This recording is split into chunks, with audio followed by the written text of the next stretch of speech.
Mela, may bag ka na. Wag mo na pakialaman ang bag ko, ha? O, bigay yan ni Tita Carla. O, bigay nga yan ni Tita Carla mo. O, saan ka pupunta? Magsasyalan ka sa restaurant?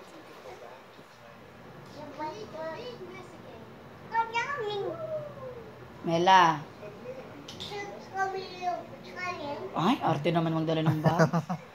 Sige na, anak. Anak, bye-bye. Ingat. Bye-bye. Ingat. Bye-bye. Ay. Ba't kailangan nakatalikod? Bye-bye. Mela, baka makikipag-date ka na agad, ha?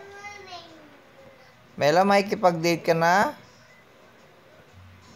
Ay, inayos pa. Bye-bye, Mela. Kaya nakikita niya sa gano'n ka magdala ng bag. Oo, ganun dala mo. Tapos, pinagditanan niya kung may laman ba yung bag. Yung pitaka mo, be. Yung pitaka mo. Dali.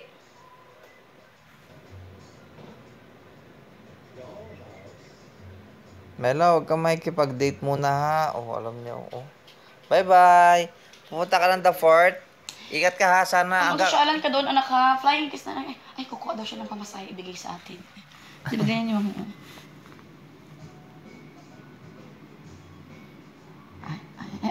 Ay, naman. Ay. Wala namang pera pala. Huwag ka na pumunta ng the fort. Diyan ka na lang sa may EDSA, oh. Huwag ka na mag-daport-daport dyan. Wala ka palang pera.